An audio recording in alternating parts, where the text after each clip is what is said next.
अपने लिए अपना कोई नहीं है, अपने लिए अपना कोई नहीं है, पर सेवा के लिए सभी अपने हैं। अपने लिए अपना कोई नहीं है, पर सेवा के लिए सभी अपने। कभी समझ लीजिए, अपना शरीर भी अपना कहाँ है? क्यों भैया, आप समझ मेरी बात को? अपने लिए अपना शरीर अपना कहाँ है? अपना शरीर भी तो अपना नहीं है, ये किसी को दिया हुआ है। अपने लिए शरीर भी अपना नहीं, ये भी किसी को दिया हुआ है।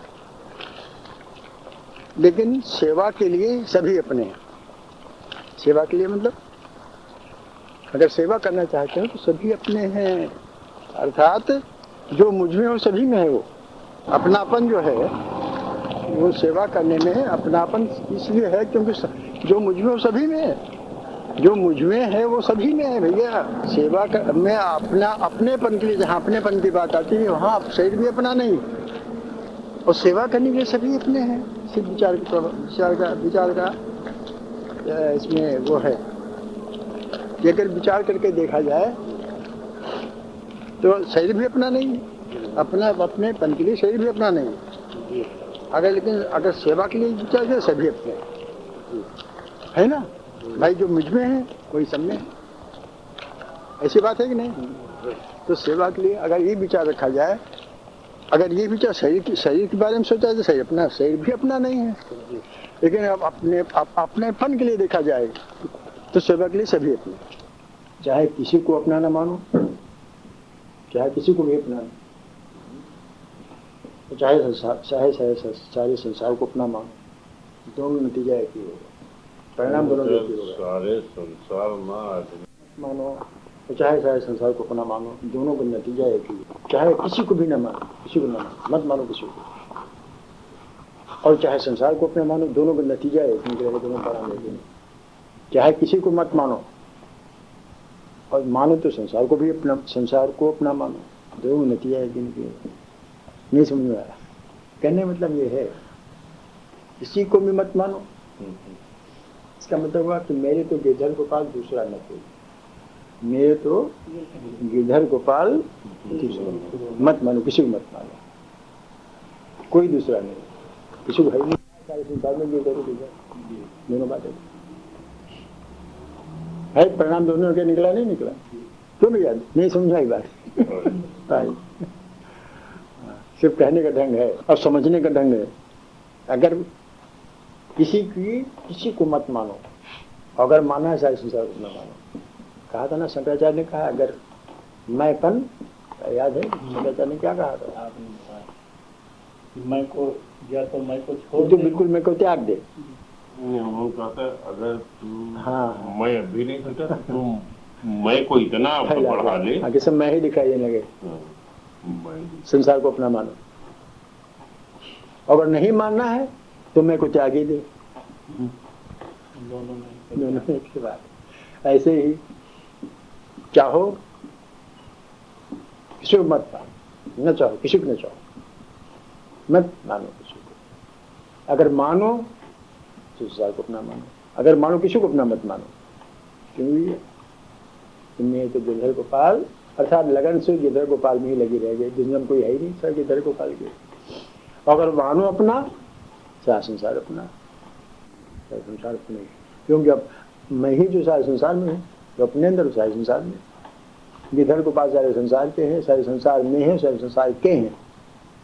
जो हमारे अंदर गिरधर गोपाल जिसको हम मान रहे हैं वो अपने में है, और सारे संसार में है, संसार में है और संसार के हैं। जिनको संसार के सुख की चाह है उनको दुख मिलता है, जो सुख चाहते हैं उनको दुख मिलता है, जो सुख लेना चाहते हैं उनको दुख मिलता है, जो सुख देना चाहते हैं उनको सुख मिलता है। लेकिन जो सुख और दुख दोनों नहीं चाहते हैं उनको आनंद मिलता है। सुख लेना चाहते हैं उनको दुख मिलता है, जो संसार को सुख देना चाह रहे हैं उनको भी दुख मिलता है। लेकिन जो लोग न सुख चाहते हैं न दुख चाहते हैं, दोनों चाहों से परे हैं, उनको आनंद मिलता है जो उनको चाहिए, चाहे के लिए यहाँ संसार में आए हैं। हम संसार में आनंद लेके आए, आनंद अर्थात परमात्मा।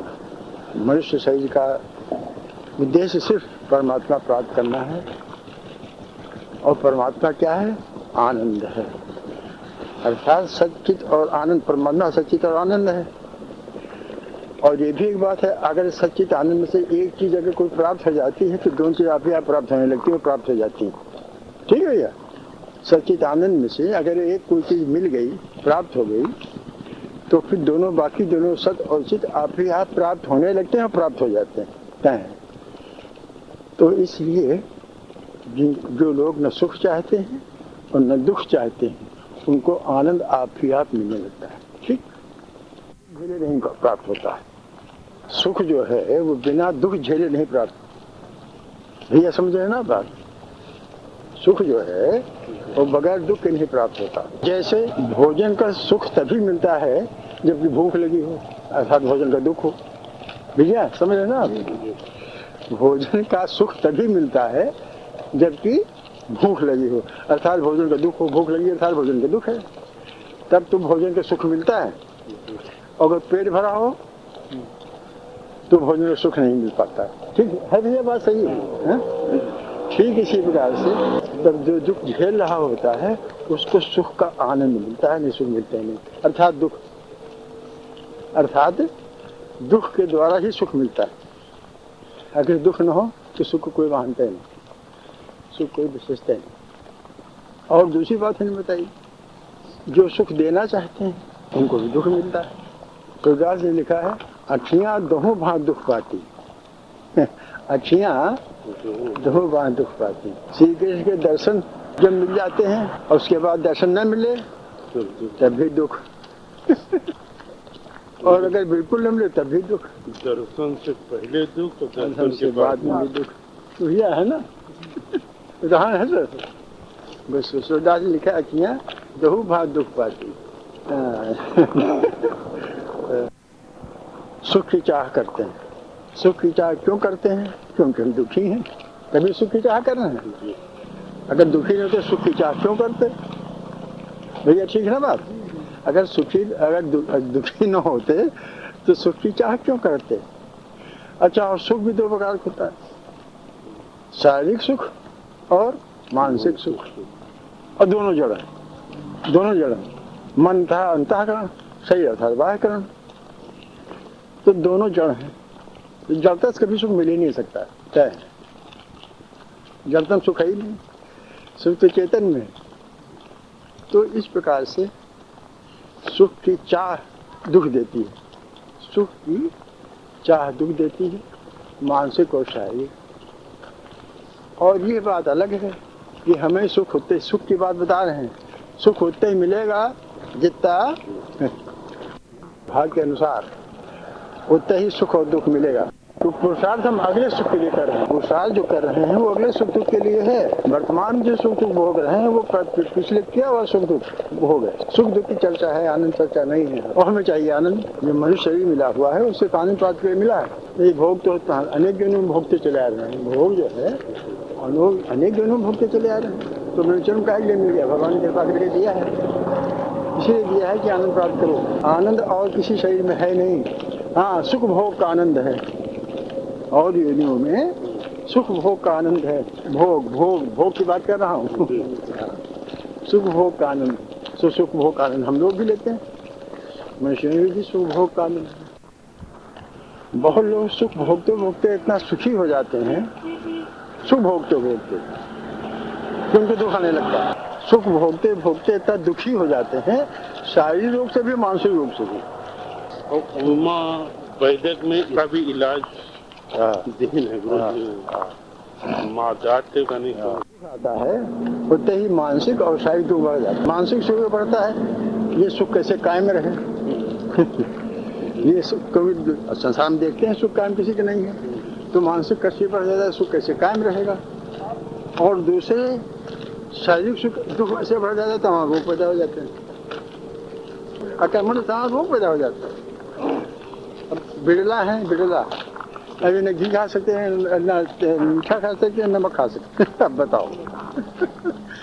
क्योंकि डायबिटीज भी और ब्लड प्रेशर भी भगवान हो गया जो है वो परेशान करती है। और दोनों को अगर चाह मिट जाए, न सुख की और न दुख की, तो आनंद आप ही आप मिलने लगता है। आनंद आने के आनंद, असल में आनंद हमारे पास पहले से है। आनंद हमारे पास पहले से ही है।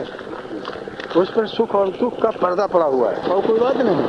आनंद हमारे पास पहले से ही है और सुख और दुख का पर्दा पड़ा हुआ है। और जहाँ सुख दुख दोनों से भरे हुए आनंद आप ही निकला बस। जैसे ज्ञान हमारे पास पहले से ही, ज्ञान पर्दा पड़ा हुआ है। ठीक है ना भैया? ज्ञान हमारे पास पहले से ही है, अज्ञान में पर्दा पड़ा हुआ। ज्ञान हटा, ज्ञान आप रख। विद्या के बाद नहीं ज्ञान की बात करना। उसी तरह से आनंद हमारे अंदर पहले से ही है और सुख और दुख की चाह ने हमें हमारे आनंद को ढक रखा है। और जहाँ सुख और दुख की चाह गई वहाँ आनंद सामने आ गया, वहाँ आनंद सामने आ गया। तो इसका कहने मतलब हुआ ये संयोग जन्य सुख, ये सुख का है संयोग जन्य सुख। संयोग से सही मतलब संसार से संयोग का सुख और संसार से वियोग का दुख। मिलने के पहले संसार से वियोग का दुख था। देख लो भैया, संसार के संयोग के मिलने से पहले संसार से वियोग का दुख था। संयोग मिला और संयोग तो रह पाएगा नहीं, संयोग रह पाएगा नहीं। तो संयोग के बाद भी वियोग का दुख, क्योंकि संयोग किसी से रह पाता नहीं, किसी प्राणी का, पदार्थ भी जा रहे हैं, अब प्राणी भी जा रहा है। तो संयोग से पहले के भी दुख और संयोग के बाद, अर्थात बीच में दुख ही दुख है, संयोग है ही नहीं। केवल हम मान लेते हैं संयोग का सुख माल प्राप्त कर लेते हैं। सीधी बात तो ये निकाल देना, इसकी चाह कामना न करना। क्योंकि चाह कि वही रामदास सब नीचन सो नीच, तू तो केवल ब्रह्म था, चाह न होती बीच। क्योंकि कामनाएं कभी मिटती नहीं और कामनाएं ही दुख देती हैं और कामनाएं कभी मिटेगी नहीं। कामनाएं कभी मिटेंगी नहीं। एक पूरी हुई दूसरी, दूसरी पूरी हुई तीसरी पूरी हुई चौथी, कामनाएं बढ़ती जाती हैं और ये कामनाओं के दुख है। परंपरा निभा रहे हैं, मंदिर जाते हैं, भजन कीर्तन करते हैं, लेकिन मन जो है वो संसारी में लगा, मन संसारी में लगा रहता है। मंदिर जाते हैं, भजन कीर्तन करते हैं, सत्संग भी जाते हैं, सब कहीं जाते हैं, लेकिन मन संसारी में लगा। जहाँ सत्संग छूटा है, जहाँ मंदिर से आए, कहाँ पर घर गृहस्थी, कहाँ फिर दुकान, कहाँ फिर नौकरी, ये सब चालू हो जाता है। हो जाता नहीं हो जाता। इनको दिल से हटा देनी चाहिए, ये समझ करके कि अपना यहाँ कोई, यहाँ तक शरीर भी अपना नहीं है। वो कल जो हम करे उसी बात आज व्याख्या है, जो कल हम अपना बता रहे थे ना, अपनापन की बात। तो यहाँ तक कि शरीर भी अपना नहीं है। शरीर भी अपना कहाँ है? उसको अपने मन से कैसे रख पाए? नहीं रख पाते। शरीर की अवस्थाएं कहाँ रोक पाते हैं? शरीर की अवस्थाएं हम कहाँ रोक पाते हैं? नहीं रोक पाते। शरीर बढ़ रहा है, हम सोचते हैं हम बड़े हो रहे हैं, ये हो रहे हैं छोटे, जीवन छोटा हो रहा है। तो शरीर को अपने ढंग से नहीं रख पा रहे हैं। अर्थात कोई रखने वाला कोई दूसरा ही है। अर्थात तो कर्म है अपने, तो परमात्मा है। शरीर जो रख रहे हैं हम, ये तो हम परमात्मा रख रहा है, ये तो कर्म हमारे रख रहे हैं। हम कहाँ रख रहे हैं? अगर हम रखते होते तो अपने वश में होता, लेकिन अपने वश में है नहीं। शरीर जाएगा और सब बढ़ेगी, बूढ़े होंगे, इंद्रिया जो है नाकाम होंगी। क्यों भैया? तो कहाँ से अपने वश में? विचारो हिताते सब विधि अगम विचार हिताते, सूर्य सगुन लीला पथ गावे। देख लिया क्या गौर पानी सब मिट्टी है, क्या है वो धरती है। देख लिया दुनिया में सब मिट्टी, सब विध्यगम, संसार से सब हर तरीके से देख लिया, सिर्फ दुखशाला है, कुछ है नहीं भैया। हर तरफ से देखो सिर्फ ये दुखशाला ही प्रतीत होती है। सारा संसार, सारे सब जितना भी संसार है दुखशाला ही प्रतीत होती है। दुख के अलावा यहाँ सुख नाम मात्र का है, और वो भी है वो दुख देने वाला ही सुख। जो सुख हम देख रहे हैं वो सुख, वो दुख देने वाला ही सुख है। वो सुख दुख दे के ही जाता है सुख। परमात्मा ने हमें उस भोग के लिए सामग्री दी है, समय दिया है, समझ दिया है और सामर्थ्य दिया है। ये सब भगवान द्वारा दी है, अपना कुछ नहीं है। भगवान ने हमें सामग्री दी है और सामग्री के भोग के लिए, उपयोग के लिए समय दिया है और समझ दिया है और सामर्थ्य दिया है। ये चीज़ें हमारे पास हैं, भगवान की दी हुई। अगर इन्हीं चीज़ों को हम भगवान को समर्पित कर देते हैं तो ये भक्ति योग हुआ, और इन्हीं चीज़ों को हम प्रकृति के समर्पित कर देते हैं तो हुआ ज्ञान योग, और इन्हीं चीज़ों को हम अगर संसार के समर्पित कर देते हैं तो हुआ कर्मयोग, और इन्हीं चीज़ों को जो अपने ऊपर समर्पित कर लेते हैं जन्म मरण योग कर देते हैं तो हुआ भक्ति योग, और इन्हीं चीज़ों को हम प्रकृति के समर्पण कर देते हैं तो हुआ ज्ञान योग, अगर इन्हीं सब चीज़ों को हम संसार को समर्पित कर देते हैं तो हुआ कर्म योग, और इन्हीं चीज़ों को जो अपने ऊपर समर्पित कर लेते हैं तो हुआ जन्म मरण योग। तो परमात्मा को हमने देखा नहीं है, परमात्मा को हम जानते नहीं हैं, सिर्फ परमात्मा को हम मानते हैं कि परमात्मा है, इसका अनुभव भी हमें होता है परमात्मा है, ठीक है। प्रकृति को हमने देखा है और जानते भी हैं, भैया प्रकृति को हमने देखा भी है और जानते भी हैं। संसार में हम रहते हैं, प्रकृति को हम देखा भी है और जानते भी हैं। संसार में हम रहते हैं, अपने को हम पहचानते नहीं। ये 3-4 बातें समझ में आ गई। प्रकृति जो है संसार जो है प्रकृति का एक अंश है, संसार जो है वो प्रकृति का एक अंश है, यही थोड़ा फर्क है जाने समझ में। संसार जिसमें हम रह रहे हैं वो प्रकृति का एक अंश है, ये तो प्रकृति बहुत व्यापक है। प्रकृति परमात्मा की शक्ति है, प्रकृति जो है वो परमात्मा शक्ति है और माया है जो पता नहीं क्या क्या है। लेकिन संसार जो है जिसमें हम रह रहे हैं ये प्रकृति का एक अंग है, हिस्सा है, अंश है। जिस प्रकार से हमारी आत्मा जो है परमात्मा का अंश है, हिस्सा है। परमात्मा नहीं है या परमात्मा है भी, क्यों है, दोनों चीजें हैं। परमात्मा है भी, आत्मा जो है परमात्मा है भी और परमात्मा नहीं भी है। समुद्र और जल, समुद्र और लहर जल भी है, समुद्र भी जल है नहीं, लेकिन दोनों अलग अलग दिखाई देते हैं। ये परमात्मा और आत्मा है एक ही, लेकिन अंश होने के कारण अलग अलग दिखाई देती है, समझ में आती है। तो संसार है और है वो है प्रकृति का एक अंश है, हिस्सा है, इसलिए वो प्रकृति भी है, ठीक है ना। भाई अंतर समझ में आ रहा है नहीं आ रहा? जिस प्रकार से लहर और समुद्र दोनों एक ही हैं, फिर भी अलग अलग दिखाई देते हैं। जल दोनों में है, परमात्मा में जल है, लेकिन फिर भी समुद्र का अंश है क्या, लहर। तो लहर, समुद्र किनारे जाओ तो लहरों में लोग नहा लेते हैं, समुद्र भी नहाते हैं, लेकिन लहर में डूब नहीं पाते हैं, समुद्र में डूब जाते हैं। अगर असावधानी हुई समुद्र में अगर डूब जाते हैं, लेकिन लहर में डूबने से बच जाते हैं। लेकिन अगर उसमें भी असावधानी तभी लहर में भी डूब जाते हैं। भैया लहर समुद्र भी डुबाता है और लहर भी डुबाती है, लेकिन जो जानकार हैं, जो बहुत जानकार हैं, वो समुद्र से भी डूबने से बच जाते हैं और लहर से भी डूबने बच जाते हैं। लेकिन जो कम जानकार हैं वो समुद्र से में डूब जाते हैं, लहर से बच जाते हैं। लेकिन जो बिल्कुल जानकार नहीं वो लहर में भी डूब जाते हैं। है भी ऐसी बात नहीं? हाँ, प्रकृति में है, प्रकृति का एक अंश है, प्रकृति में भी रहते हैं, संसार में भी रहते हैं, इस प्रकार से। और ये सब चीज़ें भगवान में है। ये सब चीज़ें काहे में? परमात्मा में है। प्रकृति भी परमात्मा में है, संसार भी परमात्मा में है, और हम भी परमात्मा में है नहीं। फिर भी सबका अस्तित्व अलग अलग दिखाई देता है तो। अब ये सब चीज़ें हैं परमात्मा में, हम भी परमात्मा में है, लहर भी परमात्मा, अरे हम भी परमात्मा में, हमारा शरीर भी परमात्मा में है, प्रकृति भी परमात्मा में, संसार भी परमात्मा में। परमात्मा में कोई चीज़ अलग है ही नहीं। फर्क इतना है, परमात्मा भी बहुत व्यापक है, क्योंकि परमात्मा की शक्ति है, कभी रहती है कभी नहीं रहती है। परमात्मा हमेशा रहता है, क्यों भैया? प्रकृति कभी विलीन हो जाती है, परमात्मा में दिखाई नहीं देती, लेकिन रहती है। उसी तरह से संसार कभी रहता है कभी नहीं रहता है, प्रकृति में विलीन हो जाता है। उसी प्रकार से हम कभी रहते हैं कभी नहीं रहते हैं और प्रकृति में विलीन हो जाते हैं, ठीक है भैया। हमारा शरीर भी अलग है, हम शरीर में रहते हैं, क्यों भैया? कहने के तो हम शरीर में भी रहते हैं, मकान में भी रहते हैं, संसार में भी रहते हैं, प्रकृति में भी रहते हैं, परमात्मा में भी रहते हैं। इतने रहने के स्थान हमारे।